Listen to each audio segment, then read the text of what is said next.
بسم الله الرحمن الرحيم. يا أيها الناس اعبدوا ربكم الذي خلقكم والذين من قبلكم لعلكم تتقون الذي جعل لكم الأرض فراشا والسماء بناء وأنزل من السماء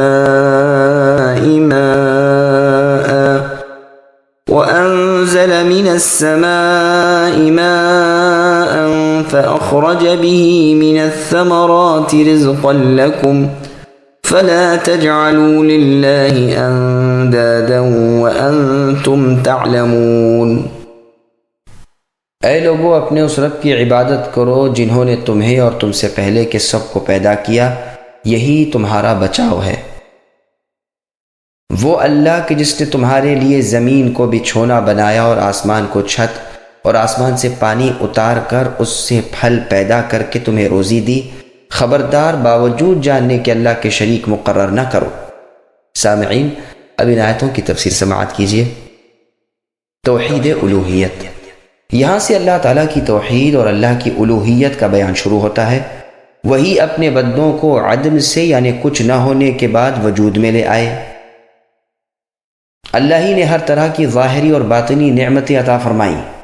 اللہ ہی نے زمین کا فرش بنایا اور اس میں مضبوط پہاڑوں کی میخیں گاڑ دی، اور آسمان کو چھت بنایا، جیسے دوسری آیت میں آیا ہے کہ وَجَعَلْنَا السَّمَاءَ سَقْفًا مَحْفُوظًا، یعنی آسمان کو محفوظ چھت ہم نے بنایا ہے۔ باوجود اس کے وہ نشانیوں سے منہ موڑ لیتے ہیں۔ پانی آسمان سے اتارنے کا مطلب بادل سے نازل فرمانا ہے، اس وقت جب کہ لوگ اس کے پورے محتاج ہوں۔ پھر اس پانی سے طرح طرح کے پھل پھول پیدا کرنا ہے جس سے لوگ فائدہ اٹھائیں، اور ان کے جانور بھی، جیسے قرآن مجید میں جا بجا اس کا بیان آیا ہے۔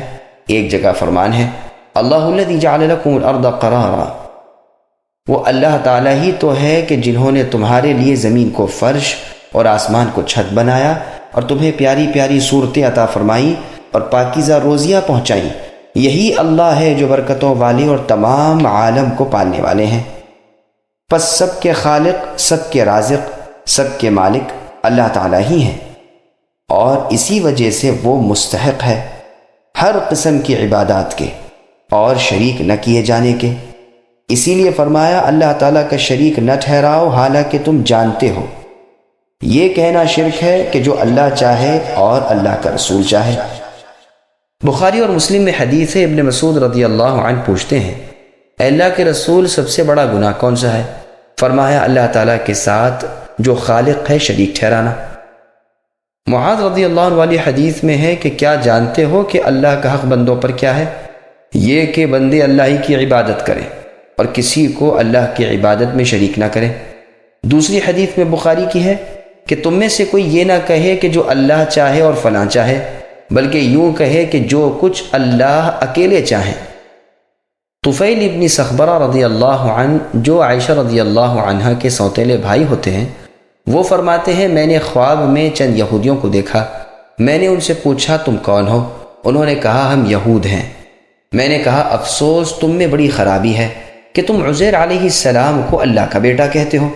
انہوں نے کہا تم بھی اچھے لوگ ہو، یعنی اصحاب محمد، لیکن افسوس تم کہتے ہو جو اللہ چاہے اور محمد صلی اللہ علیہ وسلم چاہیں۔ پھر میں نصرانیوں کی جماعت کے پاس گیا اور ان سے بھی اسی طرح پوچھا، انہوں نے بھی یہی جواب دیا۔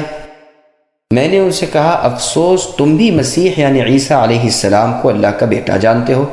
انہوں نے بھی یہی جواب دیا۔ میں نے صبح اپنے اس خواب کا ذکر کچھ لوگوں سے کیا، پھر رسول صلی اللہ علیہ وسلم کی خدمت میں حاضر ہو کر آپ سے بھی واقعہ بیان کیا۔ رسول اللہ نے پوچھا کیا کسی اور سے بھی تم نے اس کا ذکر کیا ہے؟ میں نے کہا ہاں۔ رسول اللہ اب کھڑے ہو گئے اور اللہ تعالیٰ کی حمد و ثنا بیان کی اور فرمایا طفیل نے ایک خواب دیکھا اور تم میں سے بعض سے بیان بھی کیا۔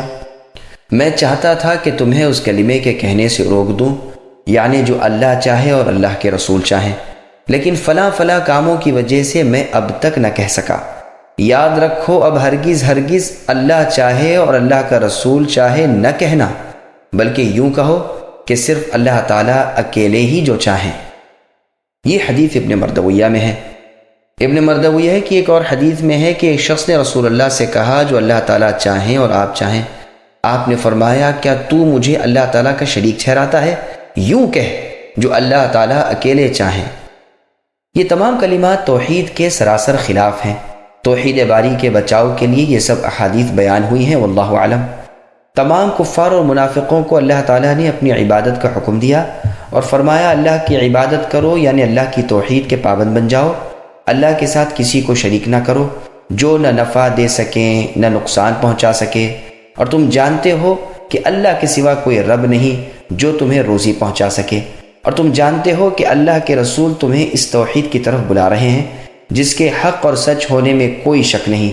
شرک اس سے بھی زیادہ پوشیدہ ہے، جیسے چونٹی جو رات کے اندھیرے میں کسی صاف پتھر پر چل رہی ہو۔ انسان کا یہ کہنا کہ قسم ہے اللہ کی اور قسم ہے آپ کی حیات یعنی زندگی کی، یہ بھی شرک ہے۔ انسان کا یہ کہنا کہ اگر یہ کتیا نہ ہوتی تو چور رات کو ہمارے گھر میں گھس آتے، یہ بھی شرک ہے۔ آدمی کا یہ قول کہ اگر بطخ گھر میں نہ ہوتی تو چوری ہو جاتی، یہ بھی شرک کا کلمہ ہے۔ کسی کا یہ قول کہ جو اللہ چاہے اور آپ یعنی اللہ کے نبی، یہ بھی شرک ہے۔ کسی کا یہ کہنا کہ اللہ تعالیٰ نہ ہوتے اور فلاں نہ ہوتا، یہ سب کلمات شرک ہیں۔ صحیح حدیث میں ہے کہ کسی نے رسول اللہ صلی اللہ علیہ وسلم سے کہا جو اللہ تعالیٰ چاہیں اور جو آپ چاہیں، تو آپ نے فرمایا کیا تو مجھے اللہ تعالیٰ کا شریک ٹھہراتا ہے؟ دوسری حدیث میں ہے تم اچھے لوگ ہو اگر تم شرک نہ کرتے، تم کہتے ہو جو اللہ چاہے اور فلاں چاہے۔ یہ حدیث ابن ماجہ کی ہے۔ ابو العالیہ رحمۃ اللہ علیہ فرماتے ہیں انداد کے معنی شریک اور برابر کے ہیں۔ مجاہد رحمۃ اللہ علیہ فرماتے ہیں تم تورات انجیل پڑھتے ہو اور جانتے ہو کہ اللہ تعالیٰ ایک اور لا شریک ہے، پھر جانتے ہو کیوں اللہ تعالیٰ کا شریک کرتے ہو؟ اللہ تعالیٰ کے نازل کردہ 5 احکام۔ مسند احمد میں ہے رسول اللہ صلی اللہ علیہ وسلم نے فرمایا اللہ عز و جل نے یحییٰ علیہ السلام کو 5 چیزوں کا حکم دیا کہ ان پر عمل کرو اور بنی اسرائیل یعنی اپنی قوم کو بھی ان پر عمل کرنے کا حکم دو۔ قریب تھا کہ وہ اس میں ڈھیل کریں، تو عیسیٰ علیہ السلام نے انہیں یاد دلایا کہ آپ کو پروردگار عالم اللہ کا حکم تھا کہ ان 5 چیزوں پر خود کاربند ہو کر دوسروں کو بھی حکم دیں، پس یا تو خود آپ کہہ دیجئے یا میں پہنچا دوں۔ یحییٰ علیہ السلام نے فرمایا مجھے ڈر ہے کہ اگر آپ سبقت کر گئے تو کہیں مجھے عذاب نہ کیا جائے یا زمین میں دھسا نہ دیا جائے۔ پس یحییٰ علیہ السلام نے بنی اسرائیل کو بیت المقدس کی مسجد میں جمع کیا۔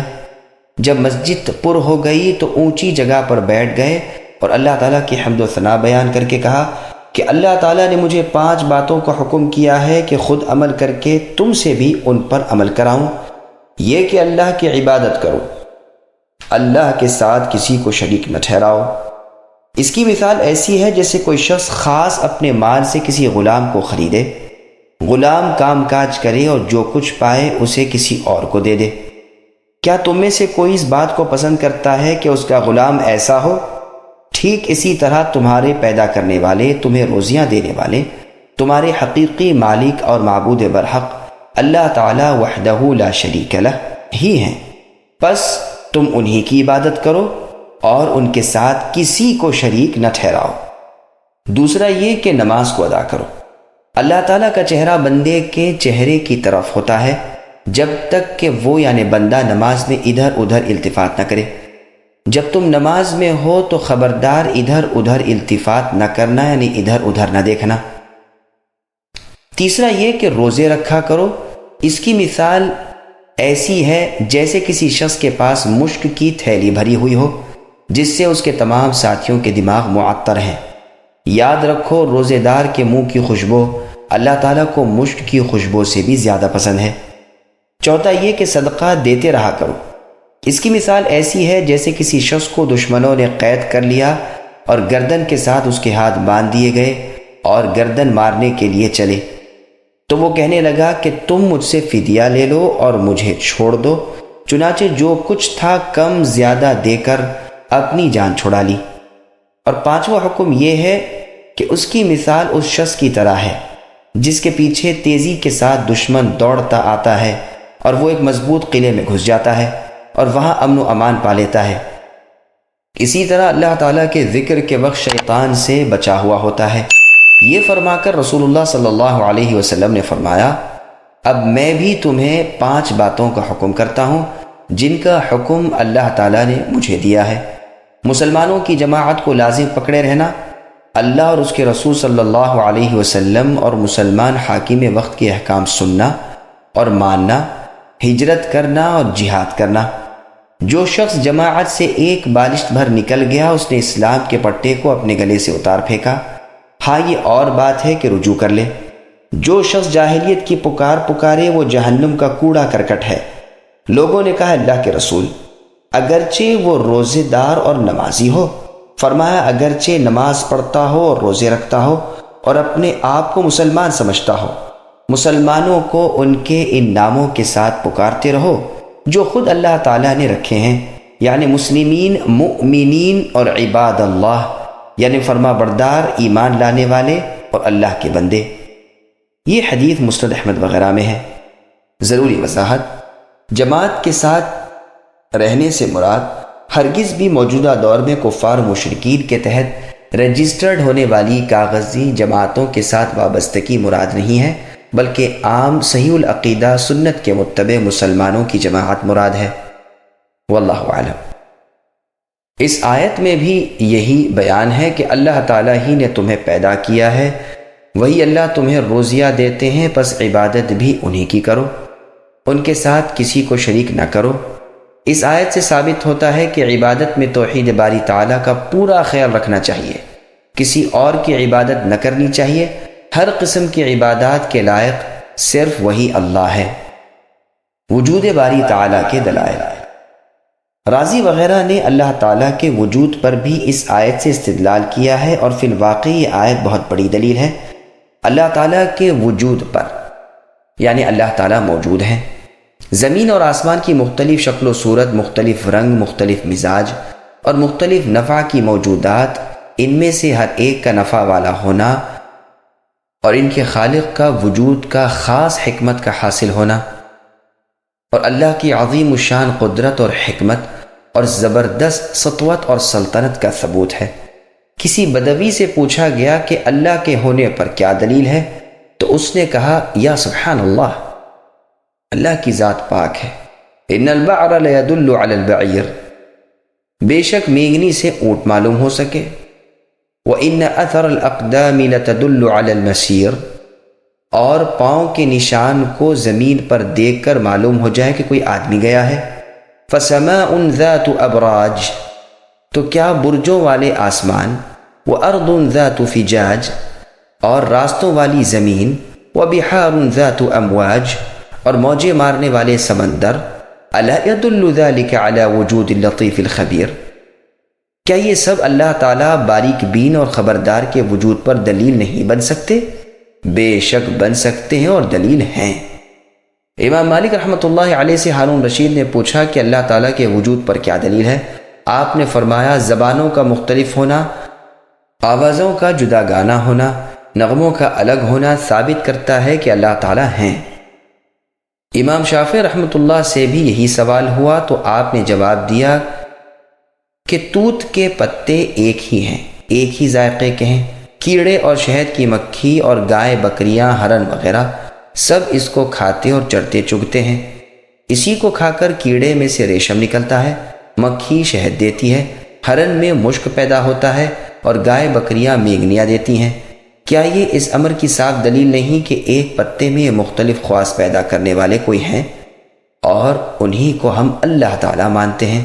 وہی موجد اور صانع ہیں، یعنی وجود میں لے آنے والے ہر چیز کے اور ہر چیز کے بنانے والے۔ امام احمد بن حنبل رحمۃ اللہ علیہ سے بھی ایک مرتبہ وجود باری تعالیٰ پر دلیل طلب کی جاتی ہے تو آپ فرماتے ہیں، سنو، یہاں ایک نہایت مضبوط قلعہ ہے جس میں کوئی دروازہ نہیں، نہ کوئی راستہ ہے، بلکہ سوراخ تک نہیں۔ باہر سے چاندی کی طرح چمک رہا ہے اور اندر سے سونے کی طرح دمک رہا ہے، اور اوپر نیچے دائیں بائیں چاروں طرف سے بالکل بند ہے، ہوا تک اس میں نہیں جا سکتی۔ اچانک اس کی ایک دیوار گرتی اور ایک جاندار، آنکھوں کانوں والا، بولتا چالتا، خوبصورت شکل اور پیاری بولی والا چلتا پھرتا نکل آتا ہے۔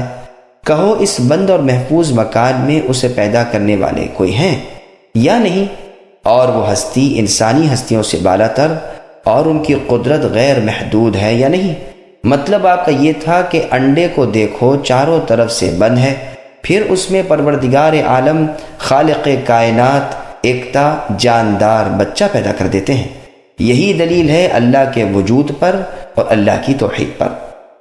ابو نواس سے جب یہ مسئلہ پوچھا گیا تو کہا آسمان سے بارش کا برسنا اور اس سے درختوں کا پیدا ہونا اور ان ہری ہری شاخوں پر خوش ذائقہ میووں کا لگنا ہی اللہ کے وجود اور اللہ کی وحدانیت کی کافی دلیل ہے۔ ابن المعتز کا قول ہے، افسوس اللہ تعالیٰ کی نافرمانی اور اللہ کی ذات کے جھٹلانے پر لوگ کیسی دلیری کر جاتے ہیں، حالانکہ ہر چیز اللہ کے پروردگار اور وحدہ لا شریک لہ معبود یکتا ہونے پر گواہ ہے۔ اور بزرگوں کا مقولہ ہے کہ آسمانوں کو دیکھو، ان کی بلندی، ان کی وسعت یعنی چوڑائی، ان کے چھوٹے بڑے چمکیلے اور روشن ستاروں پر نظر ڈالو، ان کے چمکنے دمکنے، ان کے چلنے پھرنے اور ٹھہر جانے، ظاہر ہونے اور چھپ جانے کا مطالعہ کرو۔ پھر سمندروں کو دیکھو جو موجیں مارتے ہوئے زمین کو گھیرے ہوئے ہیں، پھر اونچے نیچے مضبوط پہاڑوں کو دیکھو جو زمین میں گڑے ہوئے ہیں اور اسے ہلنے نہیں دیتے، جن کے رنگ جن کی صورتیں مختلف ہیں۔ پھر قسم قسم کی اور مخلوقات پر نظر ڈالو، پھر ادھر سے ادھر پھر جانے والی کھیتیوں اور باغوں کو شاداب کرنے والی خوشنما نہروں کو دیکھو، کھیتوں اور باغوں کی سبزیوں اور ان کے طرح طرح کے پھل پھول مزے مزے کے میووں پر غور کرو۔ زمین ایک، پانی ایک، لیکن شکلیں، صورتیں اور خوشبو میں رنگت، ذائقے اور فائدے میں الگ الگ ہیں۔ کیا یہ تمام مصنوعات تمہیں نہیں بتاتی کہ ان کا صانع کوئی ہے؟ کیا یہ تمام موجودات بآواز بلند نہیں کہہ رہی ہیں کہ ان کے موجد کوئی ہیں، یعنی ان کو وجود میں لے آنے والے؟ کیا یہ ساری مخلوق اپنے خالق کی ہستی، اللہ کی ذات اور اللہ کی توحید پر دلالت نہیں کرتی؟ یہ ہیں وہ زوردار دلائل جو اللہ عز و جل نے اپنی ذات کے منوانے کے لیے ہر نگاہ کے سامنے پیش کر دیے ہیں، جو اللہ کی زبردست قدرتوں، اللہ کی پرزور حکمتوں، اللہ کی لاسانی رحمتوں، اللہ کے بے نظیر انعاموں، لازوال احسانوں پر دلالت کرنے کے لیے کافی وافی ہیں۔ ہمارا اقرار ہے کہ نہ اللہ کے سوا کوئی پالنے والا پوسنے والا ہے، نہ اللہ کے سوا کوئی پیدا کرنے اور حفاظت کرنے والا ہے، نہ اللہ کے سوا کوئی معبود برحق ہے، نہ اللہ کے سوا کوئی مسجود لا شک۔ ہاں دنیا کے لوگوں سن لو، میرا توکل اور بھروسہ اللہ ہی پر ہے، میری انابت اور التجا اللہ ہی کی طرف ہے، میرا جھکنا اور پست ہونا اللہ ہی کے سامنے ہے، میری تمناؤں کا مرکز، میری امیدوں کا آسرا، میرا مأویٰ اور ملجا وہی اللہ کی ذات ہے۔ اللہ ہی کے دست رحمت کو دیکھتا ہوں اور ہر وقت انہی کا نام لیتا ہوں۔ وَإِن كُنتُمْ فِي رَيْبٍ مِّمَّا نَزَّلْنَا عَلَىٰ عَبْدِنَا فَأْتُوا بِسُورَةٍ مِّن مِّثْلِهِ وَادْعُوا شُهَدَاءَكُم مِّن دُونِ اللَّهِ إِن كُنتُمْ صَادِقِينَ فَإِن لَّمْ تَفْعَلُوا وَلَن تَفْعَلُوا فَاتَّقُوا النَّارَ الَّتِي وَقُودُهَا النَّاسُ وَالْحِجَارَةُ اعدت للکافرین۔ اور ہم نے جو کچھ اپنے بندے پر اتارا ہے اس میں اگر اے کافرو تمہیں شک ہو اور تم سچے ہو تو تم اس جیسی ایک صورت تو بنا لاؤ۔ تمہیں اختیار ہے کہ اللہ تعالیٰ کے سوا اور اپنے مددگاروں کو بھی بلا لو۔ بس اگر تم نے نہ کیا اور تم ہرگز نہیں کر سکتے تو اسے سچا مان کر اس آگ سے بچو جس کا ایندھن انسان ہے اور پتھر، جو کافروں کے لیے تیار کی گئی ہے۔ سامعین اب ان آیتوں کی تفسیر سماعت کیجیے۔ محمد صلی اللہ علیہ وسلم کی نبوت کا اثبات۔ توحید کے بیان کے بعد اب نبوت کی تصدیق ہو رہی ہے۔ کفار کو مخاطب کر کے فرمایا جا رہا ہے کہ ہم نے جو قرآن پاک اپنے بندے محمد صلی اللہ علیہ وسلم پر اتارا ہے اسے اگر تم ہمارا کلام نہیں مانتے تو تم اور تمہارے مددگار سب مل کر پورا قرآن تو نہیں صرف ایک صورت تو اس جیسی بنا لاؤ۔ جب تم اسے نہیں کر سکتے اور اس سے عاجز ہو تو پھر اس قرآن کے کلام اللہ ہونے میں کیوں شک کرتے ہو؟ شہداء سے مراد مددگار اور رفیق ہیں۔ جو ان کی مدد کیا کرتے تھے۔ تو مطلب یہ ہوا کہ جنہیں تم نے اپنا معبود بنا رکھا ہے اللہ کو چھوڑ کر، انہیں بھی بلا لو اور ان سب سے بھی مدد چاہو، پھر اس جیسی ایک صورت تو بنا لاؤ۔ مجاہد رحمۃ اللہ علیہ فرماتے ہیں کہ تم اپنے حاکموں اور اپنے زبان دان فصیح و بلیغ لوگوں سے بھی امداد لے لو۔ قرآن کریم کا اعجاز۔ قرآن کریم کے اس معجزے کا اظہار اور اس طرز کا کلام کئی جگہ ہے۔ سورہ قصص میں ہے فَأْتُوا بِكِتَابٍ مِّنْ عِنْدِ اللَّهِ وَأَهْدَىٰ مِنْهُمَا اتَّبِعْهُ إِن كُنتُمْ صَادِقِينَ، یعنی اگر تم سچے ہو تو ان دونوں سے یعنی تورات و قرآن سے زیادہ ہدایت والی کوئی اور کی کتاب لاؤ تو میں بھی اس کی تابعداری کروں گا۔ سورہ سبحان یعنی بنی اسرائیل میں فرمایا قُلْ لَئِنِ اجْتَمَعَتِ الْإِنسُ وَالْجِنُّ عَلَىٰ أَن يَأْتُوا بِمِثْلِ هَٰذَا الْقُرْآنِ لَا يَأْتُونَ بِمِثْلِهِ وَلَوْ كَانَ بَعْضُهُمْ لِبَعْضٍ ظَهِيرًا، یعنی اگر تمام جن اور انسان جمع ہو کر اور ہر ایک دوسرے کی مدد کر کے یہ چاہیں کہ اس جیسا قرآن بنائیں تو بھی ان کے امکان میں نہیں۔ سورہ ہود میں فرمایا ام یقولون افتراہ قل فأتوا بعشر سور مثلہ مفتریات وادعوا من استطعتم من دون اللہ ان کنتم صادقین، یعنی کیا یہ لوگ یوں کہتے ہیں کہ اس قرآن کو خود اس پیغمبر یعنی محمد صلی اللہ علیہ وسلم نے گھڑ لیا ہے؟ آپ کہہ دیجئے کہ اگر تم سچے ہو تو تم سب مل کر اور اللہ کے سوا جنہیں تم بلا سکتے ہو بلا کر اس جیسی 10 صورتیں بنا لاؤ۔ سورہ یونس میں ہے وَمَا كَانَ هَذَا الْقُرْآنُ أَن يُفْتَرَىٰ مِن دُونِ اللَّهِ وَلَٰكِن تَصْدِيقَ الَّذِي بَيْنَ يَدَيْهِ، یعنی یہ قرآن اللہ تعالیٰ کے سوا اور کی طرف سے گھڑا ہوا نہیں بلکہ یہ پہلی کتابوں کی تصدیق کرنے والا اور کتاب کی تفصیل ہے جس کے اللہ کے کلام ہونے میں کوئی شک نہیں، جو رب العالمین کی طرف سے ہے۔ کیا یہ لوگ اسے خود ساختہ بتاتے ہیں؟ ان سے کہو کہ اللہ کے سوا ہر شخص کو بلا کر اس قرآن کی سینکڑوں صورتوں میں سے ایک چھوٹی سی صورت جیسی کوئی ایک صورت تو بنا لاؤ تاکہ تمہارا سچ ظاہر ہو۔ یہ تمام آیات تو مکہ مکرمہ میں نازل ہوئیں اور اہل مکہ کو اس کے مقابلے میں عاجز ثابت کر کے پھر مدینہ منورہ میں بھی اس مضمون کو دہرایا گیا۔ جیسے اوپر کی آیت میں مثلہ کی ضمیر کو بعض نے تو قرآن کی طرف لوٹایا ہے، یعنی کوئی صورت اس جیسی بنا لاؤ، بعض نے یہ ضمیر محمد صلی اللہ علیہ وسلم کی طرف لوٹائی ہے، یعنی آپ جیسا کوئی امی ایسا ہو ہی نہیں سکتا کہ باوجود کچھ پڑھا ہوا نہ ہونے کے وہ کلام کہے جس کا مثل کسی سے نہ بن سکے، لیکن صحیح قول پہلا ہی ہے۔ عمر ابن مسعود ابن عباس رضی اللہ عنہم، نیز مجاہد، قتادہ، حسن بصری اور اکثر محققین رحمۃ اللہ علیہم کا یہی قول ہے۔ ابن جریر طبری، زمخشری، رازی نے بھی اسی کو پسند کیا ہے۔ اس کی ترجیح کی بہت سی وجوہات ہیں۔ ایک تو یہ کہ اس میں سب کو ڈانٹ ڈپٹ ہے کہ اجتماعی اور انفرادی طور پر خواہ وہ امی اور ان پڑھ ہوں، خواہ اہل کتاب اور پڑھے لکھے لوگ ہوں، پھر اس میں اس معجزے کا کمال ہے، اور بنسبت اس کے صرف ان پڑھ لوگوں کو عاجز کیا جائے اس میں زیادہ مبالغہ ہے۔ پھر 10 صورتوں کا مطالبہ کرنا، اس کی مثل نہ لا سکنے کی پیش گوئی کرنا بھی اسی حقیقت کو ثابت کرتا ہے کہ اس سے مراد قرآن ہے نہ کہ رسول اللہ کی ذات۔ بس اس عام اعلان سے جو بار بار کیا گیا اور ساتھ ہی پیشن گوئی بھی کر دی گئی کہ یہ لوگ اس پر قادر نہیں، مکے میں اور مدینے میں بارہا اس کا اعادہ یعنی اس کو دہرایا گیا ہے، اور وہ لوگ جن کی مادری زبان عربی تھی، جنہیں اپنی فصاحت اور بلاغت پر ناز تھا، جو لوگ آپ کی اور آپ کے دین کی دشمنی پر ادھار کھائے بیٹھے تھے، وہ در حقیقت اس سے عاجز آ گئے، نہ پورے قرآن کا جواب دے سکے، نہ 10 صورتوں کا، بلکہ نہ ایک صورت کا۔ بس ایک معجزہ تو یہ ہے کہ اس جیسی ایک چھوٹی سی صورت بھی وہ نہ بنا سکے۔ دوسرا معجزہ یہ کہ یہ پیشن گوئی بھی سچ ثابت ہوئی کہ یہ ہرگز اس جیسا نہیں بنا سکتے، گو سب جمع ہو جائیں اور قیامت تک محنت کریں، اور ایسا ہی ہوا۔ نہ تو اس زمانے میں کسی کی یہ جرأت ہوئی، نہ اس کے بعد سے آج تک، اور نہ قیامت تک کسی سے یہ ہو سکے گا۔ اور بھلا کیسے ہو سکتا ہے؟ جس طرح اللہ تعالیٰ کی ذات بے مثل، اسی طرح اللہ کا کلام بھی بے مثل۔ حقیقت بھی یہی ہے کہ قرآن کریم کو ایک نظر دیکھنے سے اس کے ظاہری اور باطنی، لفظی و معنوی وہ کمالات ظاہر ہوتے ہیں جو مخلوق کے بس کے نہیں۔ خود رب العالمین فرماتے ہیں الف لام را کتاب احکمت آیاتہ ثم فصلت، من لدن حکیم حمید، یعنی اس کتاب کی آیات جو حکمت والے خبردار اللہ تعالیٰ کی طرف سے نازل شدہ ہیں، محکم، مضبوط اور مفصل الگ الگ ہیں۔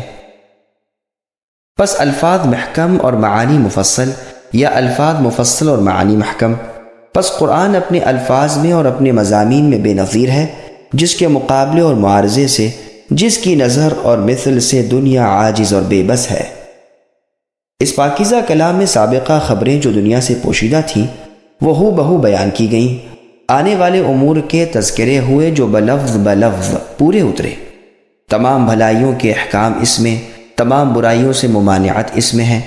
سچ ہے وَتَمَّتْ كَلِمَةُ رَبِّكَ صِدْقًا وَعَدْلًا، یعنی خبروں میں صداقت اور احکام میں عدل آپ کے رب کے کلام میں پورا ہے۔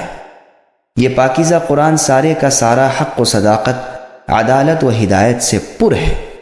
نہ اس میں واہی تباہی باتیں، نہ اس میں ہنسی مذاق، کذب و افطرا ہے، جو شاعروں کے کلام میں عموماً پایا جاتا ہے، بلکہ ان کے اشعار کی قدر و قیمت ہی اسی پر ہے۔ مقولہ مشہور ہے کہ اعذبہ اکذبہ، جتنا جھوٹ زیادہ اتنا ہی مزیدار۔ تم دیکھو گے کہ لمبے لمبے پرزور قصیدے مبالغے اور کذب آمیز یا تو عورتوں کی تعریف توصیف میں ہوں گے، یا گھوڑوں کی اور شراب کی ستائش میں ہوں گے، یا کسی انسان کی بڑی چڑی مدح و تعریف میں ہوں گے، یا اونٹنیوں کی آرائش و زیبائش یا بہادری کے مبالغہ گیت، یا لڑائیوں کی چال بازیوں یا ڈر خوف کے خیالی منظروں کے بیان میں ہوں گے، جن سے کوئی فائدہ نہیں، نہ دین کا نہ دنیا کا۔ صرف شاعر کی زبان دانی اور اس کی قدرت کلام ظاہر ہوتی ہے اور بس، نہ تو اخلاق پر ان سے کوئی عمدہ اثر، نہ اعمال پر۔ پھر نفس مضمون کے بھی پورے قصیدے میں بمشکل 2-1 شعر ہوتے ہیں، باقی سب بھرتی کے اور ادھر ادھر کی لا یعنی اور فضول بکواس کے۔ اس کے مقابلے میں قرآن کریم پر نظر ڈالو تو تم دیکھو گے کہ اس کا ایک ایک لفظ فصاحت و بلاغت، دین و دنیا کے نفع اور خیر و برکت سے پر ہے۔ پھر کلام کی ترتیب و تہذیب، الفاظ کی بندش، عبارت کی روانی، معانی کی نورانیت، مضمون کی پاکیزگی سونے پر سہاگا ہے۔ اس کی خبروں کی حلاوت، اس کے بیان کردہ واقعات کی سلاست مردہ دلوں کی زندگی ہے۔ اس کا اختصار اعلیٰ کمال کا نمونہ اور اس کی تفصیل معجزے کی جان ہے۔ اس کا کسی چیز کو دہرانا قند مکرر کا مجدہ دیتا ہے۔ یہ معلوم ہوتا ہے کہ گویا سچے موتیوں کی بارش برس رہی ہے۔ بار بار پڑھو اور دل نہ اکتائے، مزے لیتے جاؤ اور ہر وقت نیا مزہ پاؤ، مضامین سمجھتے جاؤ اور ختم نہ ہو۔ یہ قرآن کریم کا ہی خاصہ ہے۔ اس چاشنی کا ذائقہ، اس مٹھاس کا مزہ کوئی ان سے پوچھے جنہیں عقل و حواس، علم و فضل کا کچھ حصہ اللہ نے عطا فرمایا ہو۔ اللہ کے عذابوں سے ڈرانا اور پکڑ دھکڑ کا بیان مضبوط پہاڑوں کو ہلا دے۔ انسانی دل تو چیز کیا ہے؟ اللہ کے وعدے اور خوشخبریاں، نعمتوں اور رحمتوں کا بیان دلوں کی پژمردہ کلی کو کھلا دینے والا، شوق و تمنا کے دبے بجھے جذبات کو ابھار دینے والا، جنتوں اور راحتوں کے پیارے پیارے مناظر کو آنکھوں کے سامنے کر دینے والا ہے۔ دل کھل جاتے ہیں، کان لگ جاتے ہیں اور آنکھیں کھل جاتی ہیں۔ رغبت دیتے ہوئے وہ اللہ فرماتے ہیں فَلَا تَعْلَمُ نَفْسٌ مَا أُخْفِيَ لَهُم مِّن قُرَّةِ أَعْيُنٍ، کوئی کیا جانے کہ اس کے نیک اعمال کے بدلے اس کی آنکھوں کی ٹھنڈک کا کیا کیا سامان چپ کے تیار کیا جا رہا ہے جنت میں۔ اور فرماتے ہیں وَفِيهَا مَا تَشْتَهِيهِ الْأَنفُسُ، اس ہمیشگی والی جنت میں ہر وہ چیز ہے جو دل کو بھائے اور آنکھوں میں اتر جائے۔ ڈراتے اور دھمکاتے ہوئے اللہ فرماتے ہیں أَفَأَمِنْتُمْ أَن يَخْسِفَ بِكُمْ جَانِبَ الْبَرِّ، کہ کیا تم اس بات سے بے خوف ہو گئے ہو کہ اللہ تعالیٰ تمہیں زمین کے کسی حصے میں ڈھسا ہی دے۔ اور فرمایا أَأَمِنْتُمْ مَنْ فِي السَّمَاءِ أَن يَخْسِفَ بِكُمُ الْأَرْضَ فَإِذَا هِيَ تَمُورُ، یعنی کیا تم اپنے دھسائے جانے یا آسمان سے پتھر برسائے جانے سے نڈر ہو گئے ہو؟ کیا آسمان والے اللہ اس پر قادر نہیں؟ اسے محض دھمکی ہی نہ سمجھو، بلکہ اس کی حقیقت عنقریب تم پر کھل جائے گی۔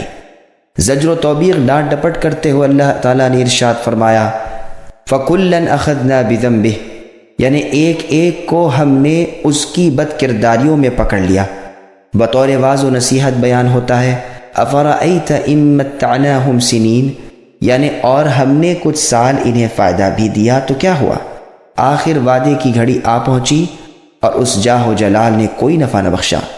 غرض کوئی کہاں تک بیان کرے، جس مضمون کو لیا اسے کمال تک پہنچا کر چھوڑا ہے، اور طرح طرح کی فصاحت و بلاغت، حلاوت و حکمت سے معمور کر دیا ہے۔ حکم، احکام، روک ٹوک کو دیکھیے، ہر حکم اچھائی بھلائی، نفع اور پاکیزگی کا جامع، ہر ممانعت قباحت رذالت، دناعت اور خباثت کی قاطع۔ ابن مسعود رضی اللہ عنہ وغیرہ اسلاف امت کا قول ہے کہ جب قرآن میں یا ایھا الذین آمنوا آئے تو سنو، کان لگا دو، یا تو کسی اچھائی کا حکم ہوگا یا کسی برائی سے منع کیا جائے گا۔ خود پروردگار عالم فرماتے ہیں یأمرہم بالمعروف وینہاہم عن المنکر ویحل لہم الطیبات ویحرم علیہم الخبائث ویضع عنہم اصرہم والاغلال التي كانت علیہم، یعنی بھلائیوں کا حکم اللہ دیتے ہیں، برائیوں سے روکتے ہیں، پاکیزہ چیزوں کو حلال کرتے ہیں، خبیث چیزیں حرام کرتے ہیں، وہ بوجھل بیڑیاں جو پاؤں میں تھیں، وہ سخت طوق جو گلے میں تھے اتار پھینکتے ہیں۔ قیامت کے بیان کی آیات، وہاں کے ہولناک منظر، جنت دوزخ کا بیان، رحمتوں اور زحمتوں کا پورا پورا وصف، اولیاء اللہ کے لیے طرح طرح کی نعمتیں، اللہ کے دشمنوں کے لیے طرح طرح کے عذاب، کہیں بشارت ہے کہیں ڈراوا ہے، کہیں نیکیوں کی طرف رغبت ہے کہیں بدکاریوں سے ممانعت ہے، کہیں دنیا کی طرف زہد کرنے کی کہیں آخرت کی طرف رغبت کرنے کی تعلیم ہے۔ یہی وہ تمام آیات ہیں جو راہ راست دکھاتی، بہترین رہنمائی کرتی ہیں اور اللہ کی پسندیدہ شریعت کی طرف جھکاتی ہیں، اور دلوں کو جلا یعنی فرحت دیتی ہیں، اور شیطانی دروازوں کو بند کر دیتی ہیں اور برے اثرات زائل کرتی ہیں۔ قرآن نبی صلی اللہ علیہ وسلم کے لیے سب سے بڑا معجزہ ہے۔ صحیح بخاری و مسلم میں بروایت ابو ہریرہ رضی اللہ عنہ مروی ہے کہ رسول اللہ صلی اللہ علیہ وسلم نے فرمایا، ہر نبی کو ایسے معجزے دیے گئے کہ جنہیں دیکھ کر لوگ ان پر ایمان لائے، اور میرا معجزہ اللہ کی وحی یعنی قرآن پاک ہے۔ اس لیے مجھے امید ہے کہ میرے متبعین یعنی میری پیروی کرنے والے بنسبت اور نبیوں کے بہت زیادہ ہوں گے، اس لیے کہ اور انبیاء کے معجزے ان کے ساتھ چلے گئے، لیکن رسول اللہ کا یہ معجزہ قرآن مجید قیامت تک باقی رہے گا، لوگ اسے دیکھتے جائیں گے اور اسلام میں داخل ہوتے جائیں گے۔ رسول اللہ کا یہ فرمان کہ میرا معجزہ وہی ہے جو میں دیا گیا ہوں سے مطلب یہ ہے کہ میں اس کے ساتھ خاص کیا گیا ہوں، اور یہ قرآن کریم مجھی کو ملا ہے جو اپنے معارضے اور مقابلے کے تمام دنیا کو عاجز کر دینے والا ہے، بخلاف دوسری آسمانی کتابوں کے کہ وہ اکثر علماء کے نزدیک اس وصف سے خالی ہیں۔ واللہ اعلم۔ رسول اللہ صلی اللہ علیہ وسلم کی نبوت، آپ کی صداقت اور دین اسلام کی حقانیت پر علاوہ اس معجزے کے بھی اس قدر دلائل ہیں جو گنے بھی نہیں جا سکتے۔ وللہ الحمد والمنہ۔ بعض متکلمین نے قرآن کریم کے اعجاز کو ایسے طریقے پر بیان کیا ہے کہ جو اہل سنت کے اور معتزلہ کے قول پر مشترک ہے۔ وہ کہتے ہیں کہ یا تو یہ قرآن فی نفسی ہی معجزہ ہے، انسان کے امکان میں ہی نہیں کہ وہ اس جیسا بنا سکے، انہیں اس کا معارضہ کرنے کی قدرت و طاقت ہی نہیں، یا یہ کہ گو اس کا معارضہ ممکن ہے اور انسانی طاقت سے باہر نہیں، لیکن باوجود اس کے انہیں معارضے کا چیلنج دیا جاتا ہے۔ وہ عداوت اور دشمنی میں بڑے ہوئے ہیں، وہ دین حق کو مٹانے کے لیے ہر وقت ہر طاقت کے خرچ کرنے اور ہر چیز کے برباد کرنے کے لیے تیار ہیں، لیکن تاہم قرآن کا معارضہ اور مقابلہ ان سے نہیں کیا جا سکتا۔ یہ دلیل ہے اس بات پر کہ یہ قرآن کریم اللہ کی جانب سے ہے کہ باوجود قدرت اور طاقت ہونے کے وہ انہیں روک دیتے ہیں اور وہ قرآن کا مثل پیش کرنے سے عاجز ہو جاتے ہیں۔ گو یہ دوسری وجہ اتنی پسندیدہ نہیں، تاہم اگر اسے بھی مان لیا جائے تو اس سے بھی قرآن کا معجزہ ہونا ثابت ہے، جو بطریقہ تنزل حمایت حق اور مناظرے کی خاطر صلاحیت رکھتا ہے۔ رازی نے بھی چھوٹی چھوٹی صورتوں کے سوال کے جواب میں یہی طریقہ اختیار کیا ہے۔ وقود اور حجارہ سے کیا مراد ہے؟ وقودن کے معنی ایندھن کے ہیں جسے آگ جلائی جائے جیسے لکڑیاں وغیرہ۔ قرآن کریم میں ایک جگہ ارشاد ہے وَأَمَّا الْقَاسِطُونَ فَكَانُوا لِجَهَنَّمَ حَطَبًا، یعنی ظالم لوگ جہنم کی لکڑیاں ہیں، اور جگہ فرمایا تم اور تمہارے وہ معبود جو اللہ کے سوا ہیں، جہنم کی لکڑیاں ہیں، تم سب اس میں وارد ہوگے۔ اگر وہ سچے معبود ہوتے تو وہاں وارد نہ ہوتے۔ دراصل یہ سب کے سب اس میں ہمیشہ رہنے والے ہیں۔ اور حجارتن کہتے ہیں پتھر کو، یہاں مراد گندھک کے سخت سیاہ اور بڑے بڑے اور بدبودار پتھر ہیں جن کی آگ بہت تیز ہوتی ہے۔ اللہ تعالی ہمیں محفوظ رکھے، آمین۔ ابن مسعود رضی اللہ عنہ فرماتے ہیں کہ ان پتھروں کی زمین و آسمان کی پیدائش کے ساتھ ہی آسمان اول پر پیدا کیا گیا ہے۔ ابن عباس، ابن مسعود اور چند صحابہ رضوان اللہ علیہم سے سدی نے نقل کیا ہے کہ جہنم میں یہ سیاہ گندک کے پتھر بھی ہیں جن کی سخت آگ سے کافروں کو عذاب کیا جائے گا۔ مجاہد رحمۃ اللہ علیہ فرماتے ہیں کہ ان پتھروں کی بدبو مردار کی بو سے بھی زیادہ ہے۔ محمد بن علی اور ابن جریج بھی کہتے ہیں کہ مراد گندک کے بڑے بڑے اور سخت پتھر ہیں۔ بعض نے کہا ہے مراد وہ پتھر ہیں جن کی تصویریں وغیرہ بنائی جاتی تھیں اور پھر ان کی پرستش کی جاتی تھی، جیسے اور جگہ ہے انکم وما تعبدون من دون اللہ حصب جہنم، یعنی تم اور تمہارے وہ معبود جو اللہ کے سوا ہیں جہنم کی لکڑیاں ہیں۔ قرطبی اور رازی نے اسی قول کو ترجیح دی ہے اور کہا ہے کہ گندھک کے پتھر کو آگ لگنا کوئی نئی بات نہیں، اس لیے مراد یہی اصنام و انداد بت اور جو پتھر کسی شکل میں بھی اللہ تعالیٰ کے سوا پوجے جاتے ہوں، لیکن یہ وجہ کوئی قوی وجہ نہیں، اس لیے کہ جب آگ گندھک کے پتھروں سے سلگائی جائے تو ظاہر ہے کہ اس کی تیز اور حرارت معمولی آگ سے بہت زیادہ ہوگی، اس کا بھڑکنا اور جلنا اور سوزش اور شعلے بھی بہت زیادہ ہوں گے۔ علاوہ اس کے پھر سلف سے بھی اس کی تفسیر ہی مروی ہے۔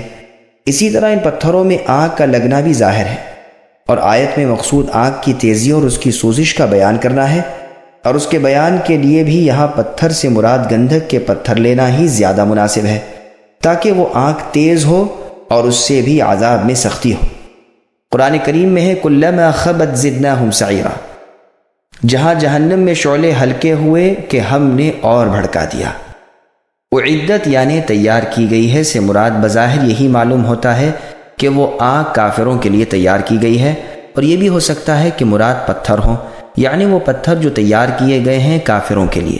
ابن مسعود رضی اللہ عنہ کا یہی قول ہے، اور فی الحقیقت دونوں معنوں میں کوئی اختلاف نہیں، اس لیے کہ پتھروں کا تیار کیا جانا آگ جلانے کے لیے ہے، اور آگ کے پتھروں کا تیار کیا جانا ضروری ہے، لہٰذا ایک دوسرے کے ساتھ لازم ملزوم ہو گیا۔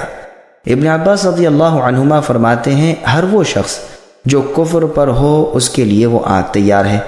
اس آیت سے استدلال کیا گیا ہے کہ جہنم اب موجود اور پیدا شدہ ہے، کیونکہ اعدت کا لفظ ہے، اور اس کی دلیل میں بہت سی احادیث بھی ہیں۔ جہنم اب بھی موجود ہے۔ صحیح بخاری کی ایک لمبی حدیث میں ہے جنت اور دوزخ میں جھگڑا ہوا۔ بخاری کی دوسری حدیث میں ہے جہنم نے اللہ تعالیٰ سے 2 سانس لینے کی اجازت چاہی، اور اسے سردی میں 1 سانس لینے کی اور گرمی میں 2 سانس لینے کی اجازت دی گئی۔ صحیح مسلم کی حدیث میں ہے صحابہ رضی اللہ عنہ کہتے ہیں ہم نے ایک مرتبہ بڑے زور کی ایک آواز سنی، رسول اللہ سے پوچھا یہ کس چیز کی آواز ہے؟ رسول اللہ نے فرمایا 70 سال پہلے ایک پتھر جہنم میں پھینکا گیا تھا، آج وہ پہنچا ہے، یعنی اس کی تہ میں۔ اور صحیح بخاری کی حدیث میں ہے کہ رسول اللہ نے سورج گہن کی نماز پڑھتے ہوئے جہنم کو دیکھا۔ 5ویں حدیث میں ہے کہ رسول اللہ نے شب معراج میں جہنم کو اور اس کے عذابوں کو ملاحظہ فرمایا۔ اسی طرح کی اور بہت سی صحیح متواتر احادیث مروی ہیں۔ معتزلہ یعنی وہ لوگ جو قرآن و حدیث کو اپنی ذاتی عقل کی کسوٹی پر پرکھنے اور سمجھنے کی بیماری میں مبتلا ہیں، وہ اپنی جہالت کی وجہ سے اسے نہیں مانتے، یعنی ان باتوں کو اور دیگر دوسری باتوں کو جو احادیث میں آئی ہیں، اور اس کے خلاف کہتے ہیں۔ اور اندلس کے قاضی منذر ابن سعید بلوطی نے بھی ان معتزلہ عقل پرستوں کی موافقت کر رکھی ہے۔ اللہ تعالیٰ سے ہم اپنے دین میں کسی فتنے میں مبتلا ہو جانے اور گمراہ فرقوں کی گمراہ کن باتوں میں آ کر گمراہ ہو جانے سے پناہ مانگتے ہیں۔ فَأْتُوا بِسُورَةٍ سے کون سی صورت مراد ہے؟ یاد رکھنا چاہیے کہ یہاں اور سورہ یونس میں جو کہا گیا ہے کہ ایک ہی صورت اس کے مانند لاؤ شامل ہے چھوٹی بڑی ہر صورت کو، اس لیے کہ عربی کے قواعد کے مطابق جو اسم نکرہ ہو اور شرط کے طور پر لایا گیا ہو وہ عمومیت کا فائدہ دیتا ہے، جیسے کہ نکیرہ نفی کے تحت میں استغراق کا فائدہ دیتا ہے۔ پس بڑی اور چھوٹی صورتوں ہر ایک میں اعجاز ہے، اور اس بات پر سلف و خلف کا اتفاق ہے۔ امام راضی اپنی تفسیر میں لکھتے ہیں کہ اگر کوئی کہے کہ سورہ کا لفظ سورہ کوثر اور سورہ عصر اور سورہ قل یا ایھا الکافرون جیسی چھوٹی صورتوں کو بھی شامل ہے، اور یہ بھی یقین ہو کہ اس جیسی یا اس کے قریب کسی صورت کو بنا لینا ممکن ہے، اسے انسانی طاقت سے خارج کہنا نری ہٹ دھرمی اور بیجا طرفداری ہے۔ تو ہم جواب دیں گے کہ ہم نے اس کے معجزہ نما ہونے کے دو طریقے بیان کر کے دوسرے طریقے کو اسی لیے پسند کیا ہے۔ ہم کہتے ہیں اگر یہ چھوٹی صورتیں بھی فصاحت و بلاغت میں اسی پائے کی ہیں کہ وہ معجزہ کہیں جا سکیں اور ان کا تعارض ممکن نہ ہو، تو مقصود حاصل اس لیے کہ باوجود ان جیسی صورتوں کے بنانے پر انسانی قدرت ہونے کے، پھر لوگوں کا نہ بنا سکنا، باوجود سخت تر دشمنی اور ہر طرح کی زبردست کوشش کے، اس بات پر دلیل ہے کہ یہ قرآن مع اپنی چھوٹی چھوٹی صورتوں کے سراسر معجزہ ہے۔ یہ تو ہے کلام راضی کا، لیکن صحیح تر قول یہ ہے کہ قرآن کریم کی ہر چھوٹی بڑی صورت فی الواقع معجزہ ہے، اور انسان اس کی نظیر بنانے سے محض عاجز اور بالکل ناطاقت ہے۔ امام شافعی رحمۃ اللہ علیہ فرماتے ہیں اگر لوگ غور و تدبر اور عقل و ہوش سے صرف سورہ والعصر کو سمجھ لیں تو سب کو کافی ہو جائے۔ عامر بن العاص رضی اللہ عنہما جب وفد میں مسیلمہ کذاب، جھوٹے نبوت کے دعوے دار شخص کے پاس گئے اور ابھی یہ خود بھی مسلمان نہ ہوئے، تو مسیلمہ نے ان سے پوچھا کہ مکے سے تم آ رہے ہو تو بتاؤ تو آج کل کوئی تازہ وحی بھی نازل ہوئی ہے؟ انہوں نے کہا، یعنی ابھی وہ مشرک تھے اور اپنے شرک والی حالت میں یہ بات کہی، بعد میں مسلمان ہو کر صحابی ہوئے۔ مسیلمہ کے جواب میں کہا، ابھی ایک مختصر سی صورت محمد صلی اللہ علیہ وسلم پر نازل ہوئی جو بے حد فصیح و بلیغ اور جامع اور مانع ہے۔ پھر سورہ والعصر پڑھ کر سنائی تو مسیلمہ کذاب نے کچھ دیر سوچ کر اس کے مقابلے میں کہا کہ مجھ پر بھی ایک ایسی ہی صورت نازل ہوئی ہے۔ اس نے کہا، ہاں تم بھی سناؤ۔ تو اس نے کہا، یا وبر انما انت اذنانی وصدر وسائرک حقر فقر، یعنی اے جنگلی چوہے، تیرا وجود سوائے دو کانوں اور سینے کے اور کچھ بھی نہیں، باقی تو سراسر بالکل ناچیز ہے۔ پھر مسیلمہ فخریہ طور پر کہنے لگا، کہو اے عمر، کیسی کہی؟ انہوں نے کہا، مجھ سے کیا پوچھتے ہو، اسے تو خود جانتا ہے کہ سراسر کذب یعنی جھوٹ اور بہتان الزام تراشی ہے۔ بھلا کہاں یہ تیرا فضول کلام اور کہاں وہ حکمتوں سے بھرپور کلام یعنی قرآن مجید۔ وبشر الذين آمنوا وعملوا الصالحات أن لهم جنات تجري من تحتها الأنهار كلما رزقوا منها من ثمرة رزقا قالوا هذا الذي رزقنا من قبل وأتوا به متشابها وَلَهُمْ فِيهَا أَزْوَاجٌ مُطَهَّرَةٌ وَهُمْ فِيهَا خَالِدُونَ۔ اور ایمانداروں اور نیک عمل کرنے والوں کو ان جنتوں کی خوشخبریاں دے دیجئے جن کے نیچے نہریں بہہ رہی ہیں۔ جب کبھی پھلوں کی روزیاں دیے جائیں گے تو کہیں گے یہ وہی ہے جو ہم اس سے پہلے دیے گئے تھے، اور ہم شکل لائے جائیں گے، اور ان کے لیے بیویاں ہیں صاف ستھری، اور وہ ان جنتوں میں ہمیشہ ہمیشہ رہنے والے ہیں۔ سامعین، اب اس آیت کی تفسیر سماعت کیجیے۔ ایمان والوں کے لیے خوشخبریاں اور جنت کی چند نعمتوں کا تذکرہ۔ چونکہ پہلے کافروں اور دشمنان دین کی سزا، عذاب اور رسوائی کا ذکر ہوا تھا، اس لیے یہاں ایمانداروں اور نیک صالح لوگوں کی جزا ثواب اور سرخ روئی کا بیان کیا گیا ہے۔ قرآن کے مثانی ہونے کے ایک معنی یہ بھی ہیں، اور صحیح تر قول بھی یہی ہے کہ اس میں ہر مضمون تقابلی جائزے کے ساتھ بیان کیا گیا ہے۔ اس کا مفصل بیان بھی کسی مناسب جگہ آئے گا انشاءاللہ۔ مطلب یہ ہے کہ ایمان کے ساتھ کفر کا، کفر کے ساتھ ایمان کا، نیکوں کے ساتھ بروں کا، اور بروں کے ساتھ نیکوں کا ذکر ضرور آتا ہے۔ جس چیز کا بیان ہوتا ہے ساتھ ہی اس کے مقابلے کی چیز کا بھی ذکر ہو جاتا ہے۔ کسی چیز کو ذکر کر کے اس کی نظیر کو بھی کہیں بیان کیا گیا ہے۔ یہ معنی ہیں متشابہ ہونے کے، اور یہ دونوں لفظ قرآن کے اوصاف میں وارد ہوئے ہیں۔ اسے مثانی بھی کہا گیا ہے اور متشابہ بھی فرمایا گیا ہے۔ جنتوں کے نیچے نہریں بہنا، اس کے درختوں اور بالا خانوں کے نیچے بہنا ہے۔ حدیث مبارک میں ہے کہ نہریں بہتی ہیں لیکن گڑھا نہیں۔ حدیث میں ہے کہ نہر کوثر کے دونوں کنارے سچے موتیوں کے، قبے میں اس کی مٹی مشک خالص ہے اور اس کی کنکریاں لؤلؤ اور جواہر ہیں۔ یہ حدیث بخاری کی ہے۔ اللہ تعالیٰ اپنے فضل و کرم سے ہمیں بھی یہ نعمت عطا فرمائیں۔ وہ احسان کرنے والے اور بڑے رحیم ہیں۔ ایک اور حدیث میں ہے کہ جنت کی نہریں مشکی پہاڑوں کے نیچے سے جاری ہوتی ہیں۔ یہ روایت ابن ابی حاتم کی ہے۔ عبداللہ رضی اللہ عنہ سے بھی یہی مروی ہے۔ متشابہ سے کیا مراد ہے؟ جنتیوں کا یہ قول کہ پہلے بھی ہم یہ دیے گئے تھے، اس سے مراد یہ ہے کہ دنیا میں بھی یہ میوے ہمیں ملے تھے۔ صحابہ رضی اللہ عنہم اور ابن جریر رحمۃ اللہ علیہ بھی اس کی تائید کرتے ہیں۔ بعض کہتے ہیں مطلب یہ ہے کہ ہم اس سے پہلے یعنی کل بھی یہی دیے گئے تھے۔ یہ اس لیے کہیں گے کہ ظاہری صورت و شکل میں وہ بالکل مشابہ ہوں گے۔ یحییٰ بن کثیر رحمۃ اللہ علیہ کہتے ہیں کہ ایک پیالہ آئے گا، کھائیں گے، پھر دوسرا آئے گا تو کہیں گے یہ تو ابھی کھایا ہے۔ فرشتے کہیں گے کہ کھائیے، اگرچہ شکل و صورت میں یکساں ہے لیکن مزہ اور ہی ہے۔ فرماتے ہیں جنت کی گھاس زعفران ہے، اس کے ٹیلے مشک کے ہیں۔ چھوٹے چھوٹے خوبصورت غلمان ادھر ادھر میوے لالا کر پیش کر رہے ہیں، وہ کھا رہے ہیں۔ وہ پھر پیش کرتے ہیں تو یہ کہتے ہیں اسے تو ابھی کھایا ہے۔ وہ جواب دیتے ہیں رنگ و روپ ایک ہے لیکن ذائقہ اور ہی ہے۔ چکر دیکھیے، کھاتے ہیں تو اور ہی لطف پاتے ہیں۔ یہی معنی ہے کہ ہم شکل لائیں گے۔ دنیا کے میووں سے بھی نام اور شکل و صورت میں ملتے جلتے ہوں گے لیکن مزہ کچھ دوسرا ہی ہوگا۔ ابن عباس رضی اللہ عنہما کا قول ہے کہ صرف نام میں مشابہت ہے، ورنہ کہاں دنیا کی چیزیں اور کہاں جنت کے خوان نعمت، یہاں تو فقط نام ہی ہے۔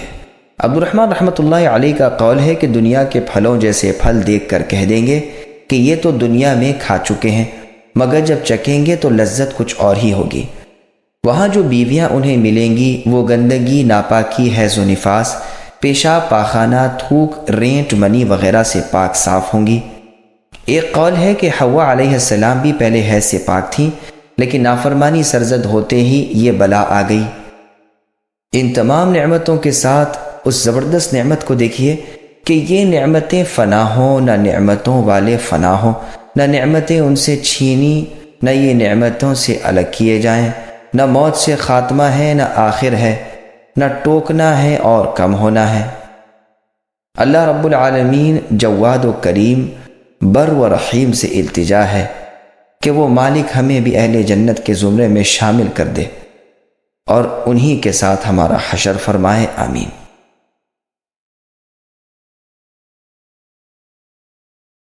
إن الله لا يستحيي أن يضرب مثلا ما بعوضة فما فوقها فأما الذين آمنوا فيعلمون أنه الحق من ربهم وأما الذين كفروا فيقولون ماذا أراد الله بهذا مثلا يضل به كثيرا ويهدي به كثيرا وما يضل به إلا الفاسقين الذين ينقضون عهد الله من بعد ميثاقه ويقطعون ما أمر الله به أن يوصل ويفسدون في الأرض أولئك هم الخاسرون۔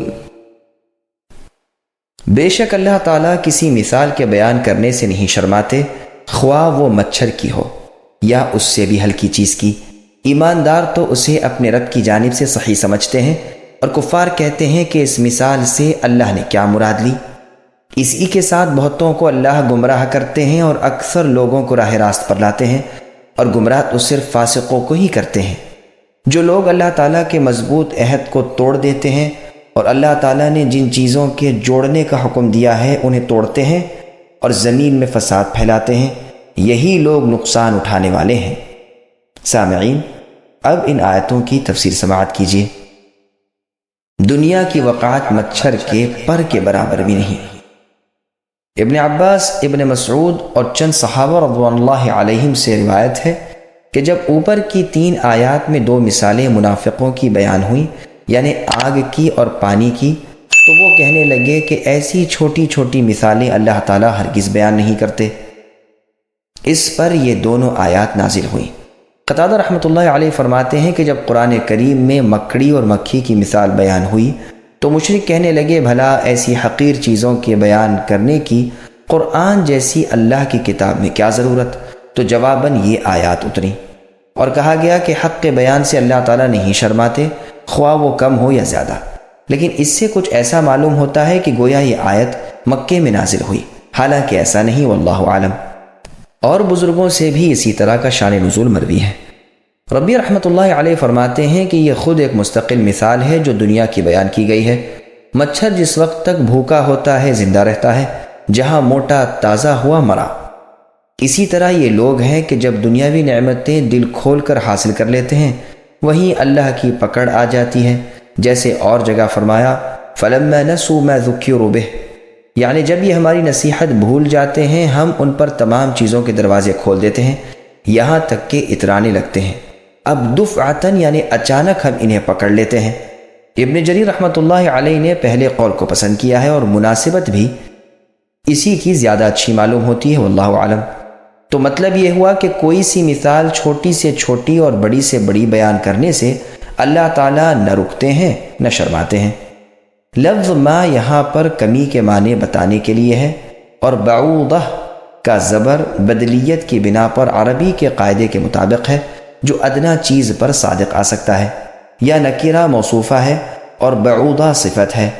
ابن جریر رحمہ اللہ ما کا موصولہ ہونا اور بعوض کا اسی کے اعراب سے معرب ہونا پسند فرماتے ہیں، اور کلام عرب میں یہ بکثرت شائع ہے کہ وہ لفظ ما اور من کے صلے کو انہی دونوں کا اعراب دے دیا کرتے ہیں، اس لیے کہ کبھی یہ نکرہ ہوتے ہیں اور کبھی معرفہ، جیسے حسان بن ثابت رضی اللہ عنہ کے شعروں میں ہے یکفی بنا فضلا علی من غیرنا حب النبی محمد ایانا، یعنی ہمیں غیروں پر صرف یہی فضیلت کافی ہے کہ ہمارے دل نبی صلی اللہ علیہ وسلم کی محبت سے بھرے ہوئے ہیں۔ اور یہ بھی ہو سکتا ہے کہ بعوضۃ منصوب ہو حرف جار کی بنا پر، اور اس سے پہلے بینا کا لفظ مقدر مانا جائے۔ کسائی اور فرا اسی کو پسند کرتے ہیں۔ ضحاک رحمۃ اللہ علیہ اور ابراہیم ابن عبلہ بعوضہ پڑھتے ہیں۔ ابن جنی رحمۃ اللہ علیہ کہتے ہیں کہ یہ ما کا صلہ ہوگا اور عائد حذف مانی جائے گی، جیسے تماماً علی الذی احسن میں فما فوقہا کے 2 معنی بیان کیے ہیں۔ ایک تو یہ کہ اس سے بھی ہلکی اور ردی چیز جیسے کسی شخص کی بخیلی وغیرہ کا ذکر کرے، اور دوسرا کہے کہ وہ اس سے بھی بڑھ کر ہے، تو مراد یہ ہوتی ہے کہ وہ اس سے بھی زیادہ گرا ہوا ہے۔ کسائی اور ابو عبید ہی کہتے ہیں۔ سنن ترمذی کی ایک حدیث میں آتا ہے کہ اگر دنیا کی قدر و منزلت اللہ کے نزدیک ایک مچھر کے پر کے برابر بھی ہوتی تو کسی کافر کو 1 گھونٹ پانی بھی اللہ نہ پلاتے۔ دوسرے معنی یہ ہیں کہ اس سے زیادہ بڑی، اس لیے کہ بھلا مچھر سے ہلکی اور چھوٹی چیز کیا ہوگی۔ قتادہ رحمۃ اللہ علیہ کا یہی قول ہے۔ ابن جریر رحمۃ اللہ علیہ بھی اسی کو پسند فرماتے ہیں۔ صحیح مسلم میں حدیث ہے کہ کسی مسلمان کو کانٹا چبھے یا اس سے زیادہ تو اس پر بھی اس کے درجے بڑھتے ہیں اور گناہ مٹتے ہیں۔ اس حدیث میں بھی یہی لفظ فما فوقہا ہے۔ تو مطلب یہ ہوا کہ جس طرح اللہ تعالیٰ ان چھوٹی بڑی چیزوں کے پیدا کرنے سے شرماتے نہیں اور نہ رکتے ہیں، اسی طرح انہیں مثال کے طور پر بیان کرنے سے بھی اللہ کو کوئی عار نہیں۔ ایک اور جگہ قرآن میں کہا گیا ہے کہ اے لوگوں، ایک مثال بیان کی جاتی ہے، کان لگا کر سنو۔ جنہیں اللہ کے سوا پکارتے ہو وہ سارے کے سارے جمع ہو جائیں تو ایک مکھی بھی پیدا نہیں کر سکتے، بلکہ اگر مکھی ان سے کوئی چیز چھین لے جائے تو یہ اس سے واپس نہیں لے سکتے۔ عابد یعنی عبادت کرنے والا، اور معبود یعنی جس کی عبادت کی جا رہی ہے اللہ کے علاوہ، یہ دونوں ہی بے حد کمزور ہیں۔ دوسری جگہ فرمایا ان لوگوں کی مثال جو اللہ تعالیٰ کے سوا دوسروں کو مددگار بناتے ہیں مکڑی کے جالے جیسی ہے، جس کا گھر تمام گھروں سے زیادہ بودا اور کمزور ہے۔ اور جگہ فرمایا اللہ تعالیٰ نے کلمہ طیبہ یعنی لا الہ الا اللہ کی مثال دی پاک درخت سے جس کی جڑ مضبوط ہو اور جس کی شاخیں آسمان میں ہو، جو بحکم اللہ تعالی ہر وقت پھل دیتا ہو۔ ان مثالوں کو اللہ تعالیٰ لوگوں کے غور و تدبر کے لیے بیان فرماتے ہیں، اور ناپاک کلام کی مثال ناپاک درخت جیسی ہے جو زمین کے اوپر ہی ہو اور جڑیں مضبوط نہ ہو۔ اللہ تعالیٰ ایمان والوں کو مضبوط بات کے ساتھ دنیا اور آخرت میں برقرار رکھتے ہیں اور ظالموں کو گمراہ کرتے ہیں، اور اللہ جو چاہتے ہیں اپنی شان کے لائق کرتے ہیں۔ اور جگہ اللہ نے فرمایا اس مملوک غلام کی مثال پیش کرتے ہیں جسے کسی چیز پر اختیار نہیں۔ اور جگہ ہے دو شخصوں کی مثال اللہ تعالیٰ بیان فرماتے ہیں، جن میں سے ایک تو گونگا اور بالکل گرا پڑا بے طاقت ہے، جو اپنے آقا پر بوجھ ہے، جہاں جائے برائی ہی لے کر آئے، اور دوسرا وہ جو عدل و حق کا حکم کرے۔ کیا یہ دونوں برابر ہو سکتے ہیں؟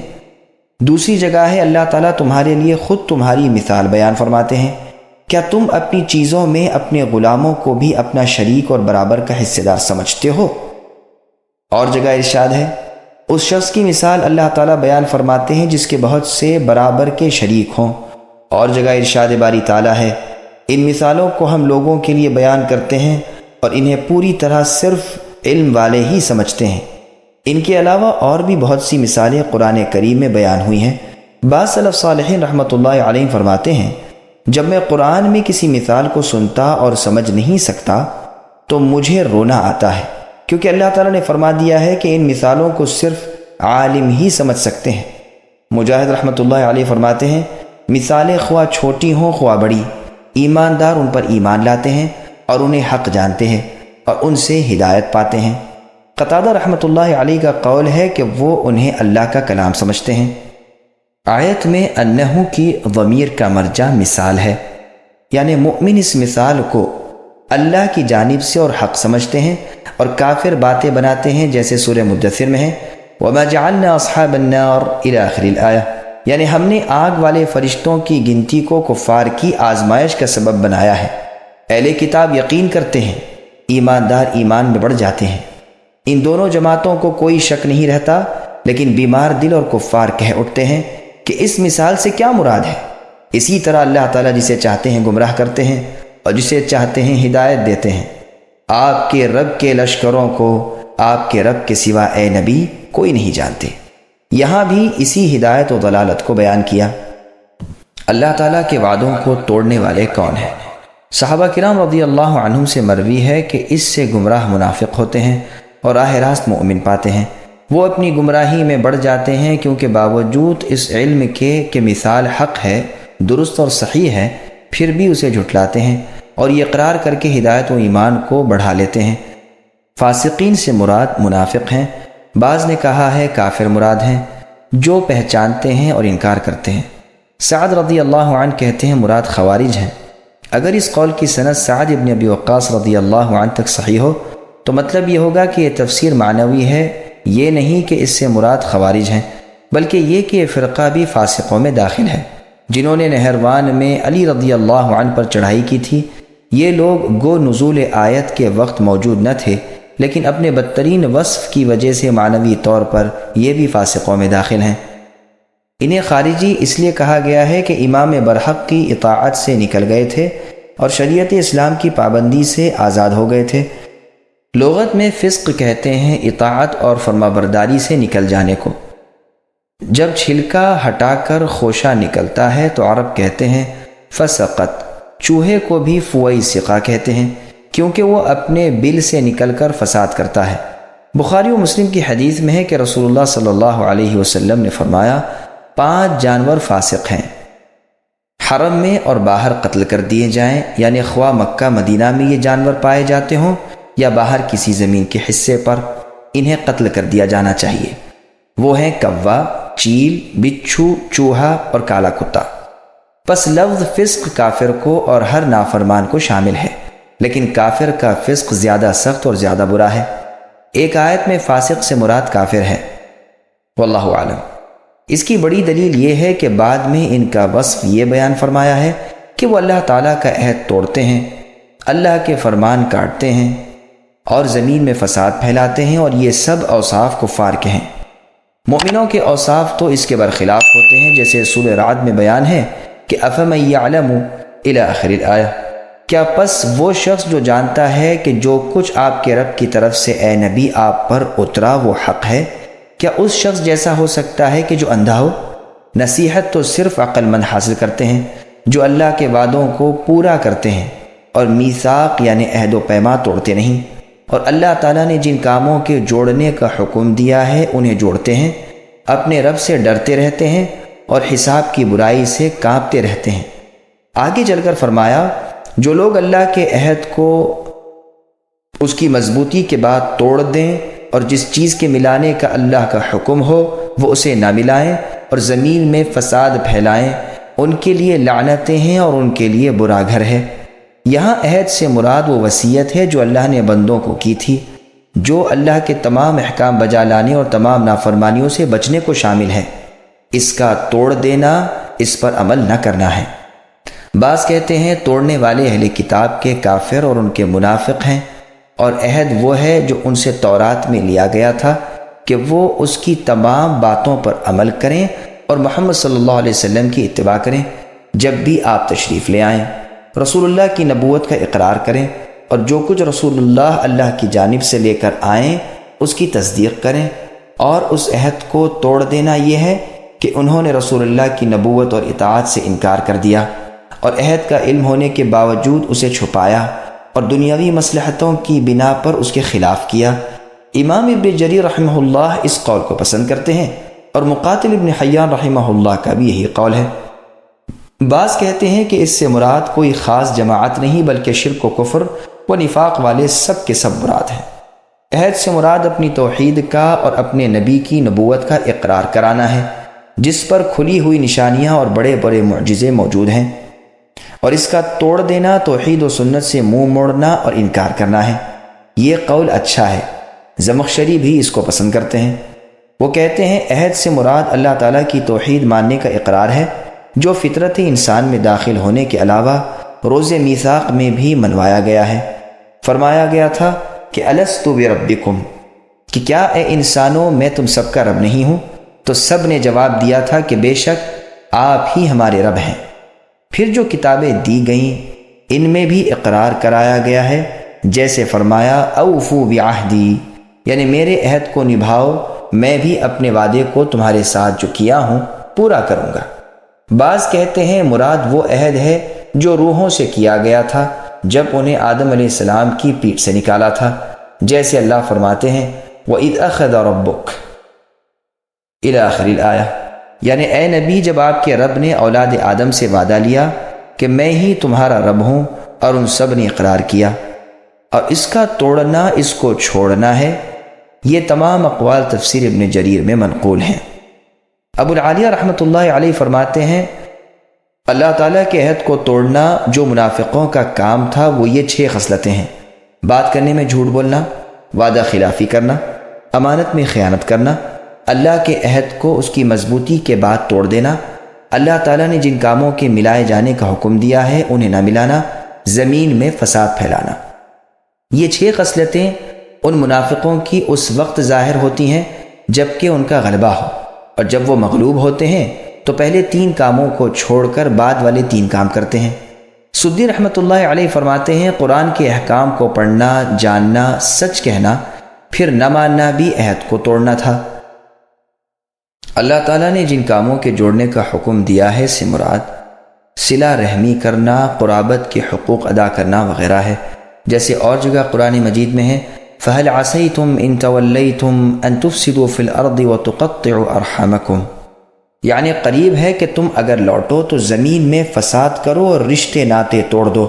ابن جریر رحمہ اللہ اسی کو ترجیح دیتے ہیں، اور یہ بھی کہا گیا ہے کہ آیت عام ہے جس کے ملانے ادا کرنے کا حکم باری تعالیٰ کا تھا، انہوں نے اسے توڑا اور نہ کیا۔ خاسرون سے مراد آخرت میں نقصان اٹھانے والے ہیں، جیسے فرمان باری ہے اولئک لہم اللعنۃ ولہم سوء الدار، ان لوگوں پر اللہ تعالیٰ کی لعنت ہے اور ان کے لیے برا گھر ہے۔ ابن عباس رضی اللہ عنہما کا فرمان ہے کہ اہل اسلام کے علاوہ دوسروں کو جہاں قرآن نے خاسر کہا ہے وہاں مراد کافر ہے، اور اہل اسلام کے لیے جہاں یہ لفظ آیا ہے وہاں مراد گنہگار ہیں۔ خاسرون جمع ہے خاسر کی، چونکہ ان لوگوں نے نفسانی خواہشوں اور دنیاوی لذتوں میں پڑ کر اپنے آپ کو رحمت ربانی سے دور کر لیا، اس لیے انہیں نقصان یافتہ کہا گیا ہے۔ جیسے وہ شخص جسے اپنی تجارت میں نقصان ہو جائے، اسی طرح یہ کافر و منافق ہیں کہ جب رحم و کرم کی بہت زیادہ ضرورت ہوگی، یعنی قیامت والے دن، تو اس دن رحمت ربانی سے یہ محروم رہ جائیں گے۔ كيف تكفرون بالله وكنتم أمواتا فأحياكم ثم يميتكم ثم يحييكم ثم إليه ترجعون۔ تم اللہ کے ساتھ کیسے کفر کرتے ہو حالانکہ تم مردہ تھے؟ اللہ نے تمہیں زندہ کیا، پھر تمہیں مار ڈالیں گے، پھر زندہ کریں گے، پھر اللہ ہی کی طرف تم سب لوٹائے جاؤ گے۔ سامعین، اب اس آیت کی تفسیر سماعت کیجیے۔ عدم سے وجود میں لانے والے کون؟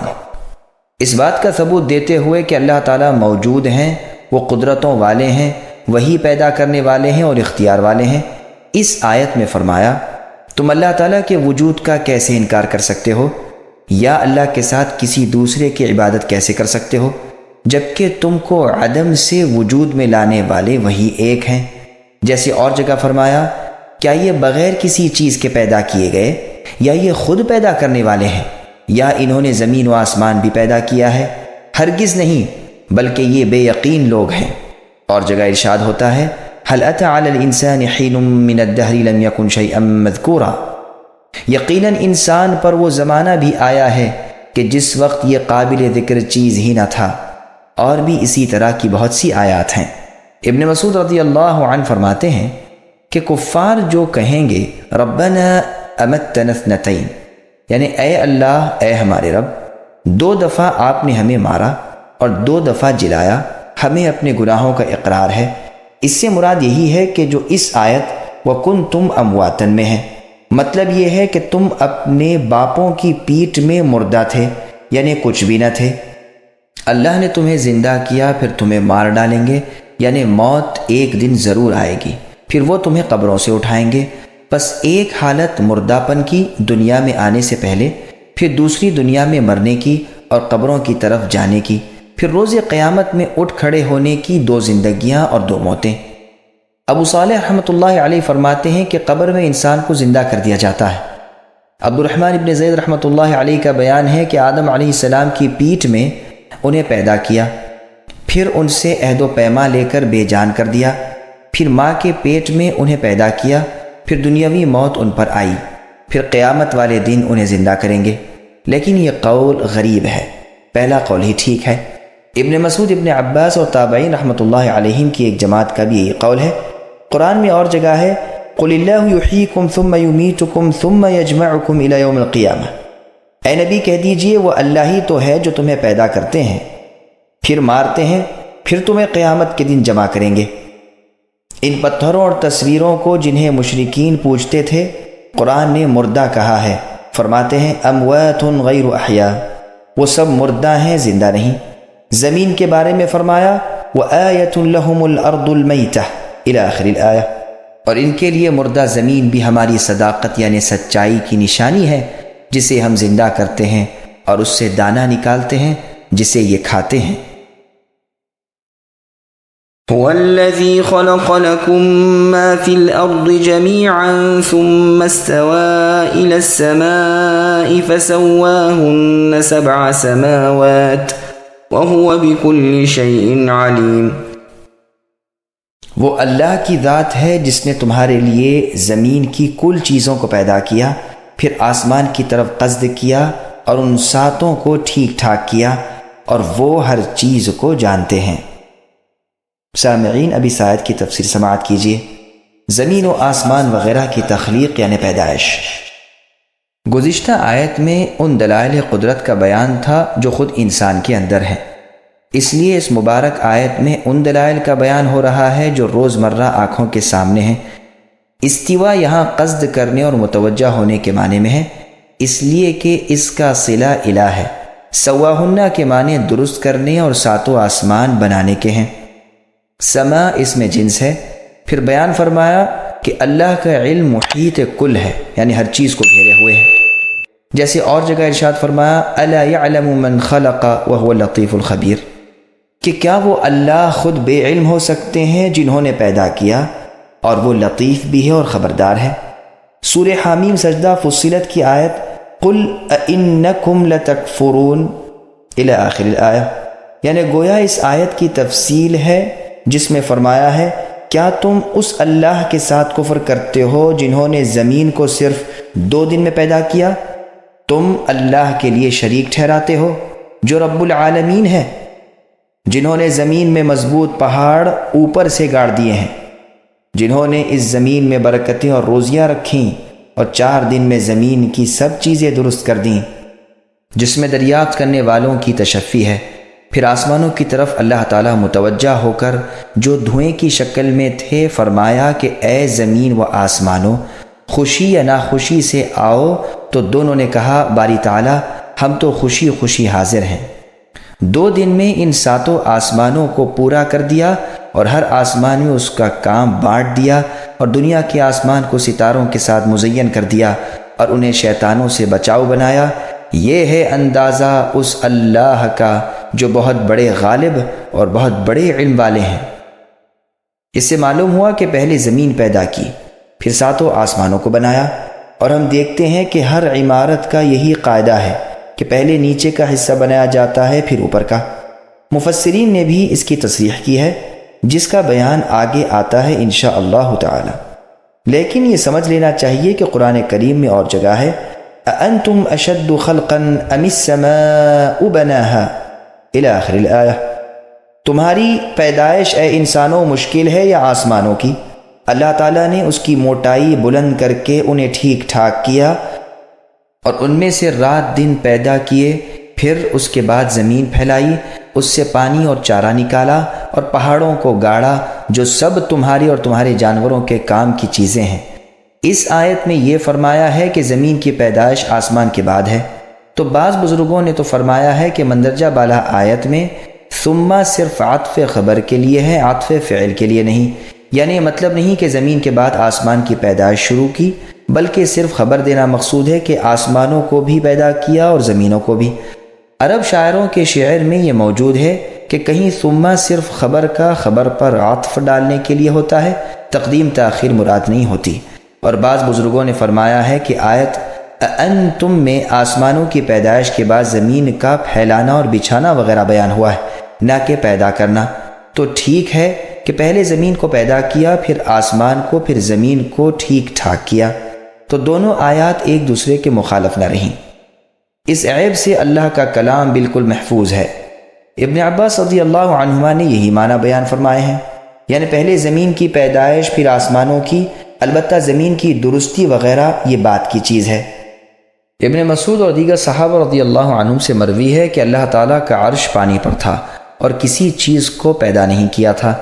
جب اور مخلوق کو پیدا کرنا چاہا تو پانی سے دھواں بلند کیا، وہ اونچا چڑھا اور اس سے آسمان بنائے، پھر پانی خشک ہو گیا اور اس کی زمین بنائی، پھر اسی کو الگ الگ کر کے 7 زمینیں بنائیں۔ اتوار اور سوموار کے 2 دن میں یہ 7 زمینیں بن گئیں۔ زمین مچھلی پر ہے، مچھلی وہ ہے جس کا ذکر قرآن مجید کی اس آیت میں ہے، نون والقلم وما یسطرون۔ مچھلی پانی میں ہے اور پانی صفاح پر ہے، اور صفات فرشتے پر اور فرشتہ پتھر پر، اور یہ پتھر وہ ہے جس کا ذکر لقمان نے کیا ہے۔ یہ پتھر ہوا پر ہے۔ مچھلی کے ہلنے سے زمین کانپنے لگی تو اللہ تعالیٰ نے پہاڑوں کو گاڑ دیا اور زمین ٹھہر گئی۔ یہی معنی ہے اللہ تعالیٰ کے فرمان وَجَعَلْنَا فِي الْأَرْضِ رَوَاسِيَ أَن تَمِيدَ بِهِمْ، زمین نہ ہلے اس لیے ہم نے اس میں پہاڑ جما دیے ہیں۔ پہاڑ زمین کی پیداوار، درخت وغیرہ زمین کی کل چیزیں منگل اور بدھ کے 2 دنوں میں پیدا کیں۔ اسی کا بیان قل اِنَّكُمْ لَتَكْفُرُونَ والی آیت میں ہے۔ پھر آسمان کی طرف توجہ فرمائی جو دھواں تھا، اسے آسمان بنایا، پھر اسی میں سے 7 آسمان بنائے، جمعرات اور جمعے کے 2 دنوں میں۔ جمعے کے دن کو اسی لیے جمعہ کہا جاتا ہے کہ اس میں زمین و آسمان کی پیدائش جمع ہو گئی۔ ہر آسمان میں اللہ نے فرشتوں کو پیدا کیا اور ان چیزوں کو جن کا علم اللہ کے سوا کسی کو نہیں۔ آسمان دنیا کو ستاروں کے ساتھ زینت دی اور انہیں شیطان سے حفاظت کا سبب بنایا۔ ان تمام چیزوں کو پیدا کر کے پروردگار نے عرش عظیم پر قرار پکڑا، جیسے فرمایا خلق السماوات والارض فی 6 ایام، یعنی 6 دن میں آسمانوں اور زمین کو اللہ نے پیدا کر کے پھر عرش پر مستوی ہو گئے۔ اور جگہ فرمایا کانتا رتقا ففتقناہما، یعنی یہ زمین و آسمان دونوں باہم دھواں سے تھے، ہم نے انہیں پھاڑا اور پانی سے ہر چیز کی زندگی کی۔ یہ موقوف قول جس میں کئی قسم کا احتمال ہے، بظاہر ایسی اہم بات میں حجت تامہ نہیں ہو سکتا، واللہ اعلم۔ ابن جریر میں ہے کہ عبداللہ بن سلام رضی اللہ عنہ فرماتے ہیں کہ اتوار سے مخلوق کی پیدائش شروع ہوئی، 2 دن میں زمینیں پیدا ہوئیں، 2 دن میں ان کی تمام چیزیں پیدا کیں اور 2 دن میں آسمانوں کو پیدا کیا۔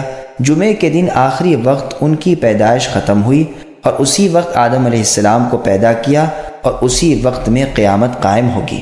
مجاہد رحمۃ اللہ علیہ فرماتے ہیں کہ اللہ تعالی نے زمین کو آسمان سے پہلے پیدا کیا، اس سے جو دھواں اوپر چڑھا اس سے آسمان بنائے جو ایک پر ایک اس طرح ساتھ ہیں اور زمینیں ایک کے نیچے ایک اس طرح ساتھ ہیں۔ اس آیت سے صاف معلوم ہوتا ہے کہ زمین کی پیدائش آسمانوں سے پہلے ہے، جیسے سورہ حامیم سجدہ کی آیت میں ہے۔ علماء بھی اس پر متفق ہیں۔ صرف قتادہ رحمۃ اللہ علیہ فرماتے ہیں کہ آسمان زمین سے پہلے پیدا ہوئے ہیں۔ قرطبی اس میں توقف کرتے ہیں۔ والنازعات غرقہ کی آیت کی وجہ سے یہ لوگ کہتے ہیں کہ یہاں آسمان کی پیدائش کا ذکر زمین سے پہلے ہے۔ صحیح بخاری میں ہے کہ ابن عباس رضی اللہ عنہما سے جب یہ سوال ہوا تو آپ نے جواب دیا کہ زمین پیدا تو آسمانوں سے پہلے کی گئی ہے لیکن پھیلائی بعد میں گئی۔ یہی جواب اگلے پچھلے علماء کا ہے۔ سورہ والنازعات کی تفسیر میں بھی اس کا بیان آئے گا انشاءاللہ تعالی۔ حاصل امر یہ ہے کہ زمین کا پھیلانا اور بچھانا بعد میں ہے اور دحاہا کا لفظ قرآن میں ہے، اور اس کے بعد جو پانی، چارہ، پہاڑ وغیرہ کا ذکر ہے یہ گویا اس لفظ کی تشریح ہے۔ جن جن چیزوں کی نشو و نما کی قوت اس زمین میں رکھی تھی ان سب کو ظاہر کر دیا، اور زمین کی پیداوار اور طرح طرح کی مختلف شکلوں اور مختلف قسموں کی نکل آئی۔ اسی طرح آسمان میں بھی ٹھہرے رہنے والے، چلنے والے ستارے وغیرہ بنائے۔ واللہ سبحانہ وتعالی اعلم۔ صحیح مسلم اور نسائی میں حدیث ہے، ابو ہریرہ رضی اللہ عنہ فرماتے ہیں رسول اللہ صلی اللہ علیہ وسلم نے میرا ہاتھ پکڑا اور فرمایا، مٹی کو اللہ تعالیٰ نے ہفتے والے دن پیدا کیا، اور پہاڑوں کو اتوار کے دن، اور درختوں کو پیر کے دن، اور برائیوں کو منگل کے دن، اور نور یعنی روشنی کو بدھ کے دن، اور جانوروں کو جمعرات کے دن، اور آدم علیہ السلام کو جمعے کے دن، عصر کے بعد جمعے کی آخری ساعت میں عصر کے بعد سے رات تک پیدا کیا۔